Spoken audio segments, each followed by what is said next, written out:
What's up, guys? Today I'm starting a new MSF content series that not only talks about in-game content, but also gives you a background on the comic character that is being used in the game. With this event just coming back around for the second time, I decided to use a fan favorite to kickstart this by talking about the leader, the jokester, the screw-up, the legendary Star-Lord.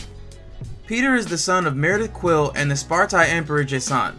Peter grew up with his mother due to his father leaving Earth to continue his intergalactic war.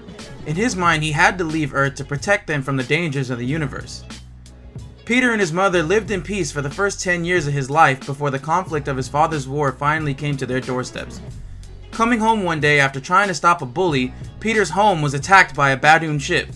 The Badoon race was an alien race that was in conflict with the Spartai at this time, and they vowed to end the Spartai bloodline, which was Peter. In the conflict, they actually killed Meredith Quill, and this led to Peter grabbing a shotgun and killing the aliens who just slayed his mother. It was at that time that he found a mysterious device hidden in his mother's closet. Unfortunately for him, he could not investigate that device further due to the Badoon ship blowing up the house with an energy cannon, leaving behind nothing but rubble and ash of his childhood home. After his home had been destroyed, he went to live with a family friend who was also in the NASA space program. She got him a job as a mechanic in the NASA Ops Launch Facility in California.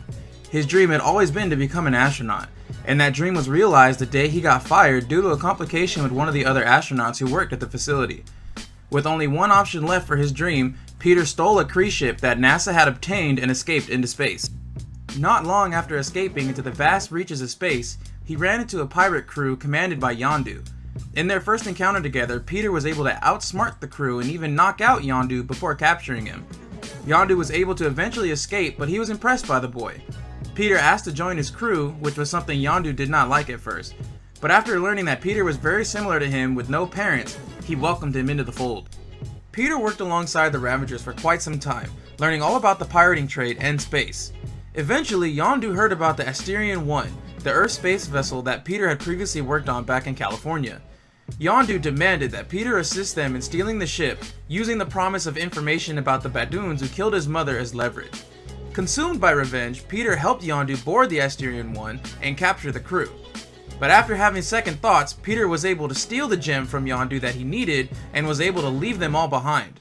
But in doing so, he realized that this action wouldn't be what his mother wanted, so he came back to free the crew and expel Yondu.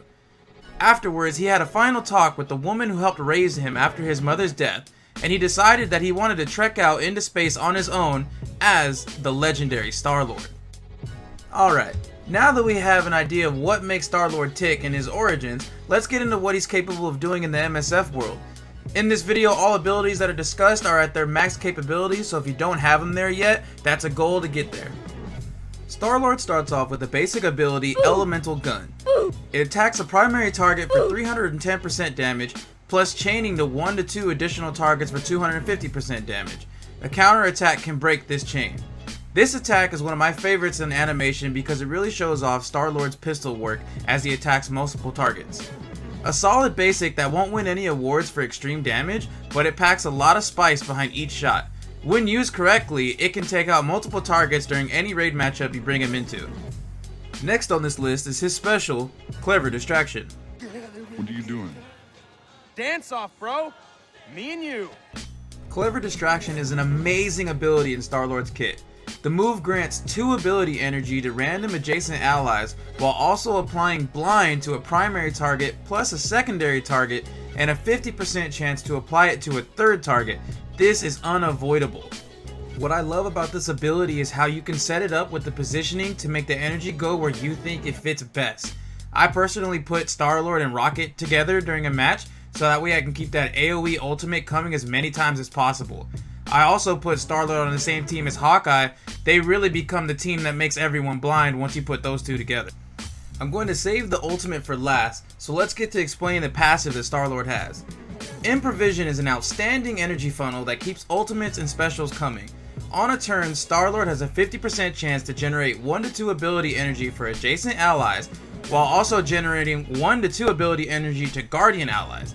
And at the same time this happens, Guardian allies also experience 30% damage increase and 20% speed increase. As a controller role, the ability to funnel this much energy to your team is well above the average tier level. Including the speed and damage buff that he gives Guardians, Gamora and Rocket become even more monstrous than they already were. Talk about a first turn one-shot when you put those three together. Now on to the last and final ability, the ultimate Elemental Blast, or as I like to call it, the first turn Melt. Star-Lord attacks a primary target for 550% damage, plus gains an assist from a Guardian ally, and always gains an additional assist from a random ally. Let me see that again. I didn't get a good look at that.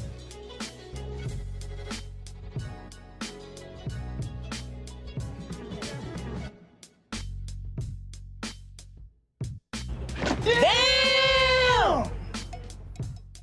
With the ability to hit a target 3 times with that much damage, can easily one-shot any squishy target and cripple any tank in the game.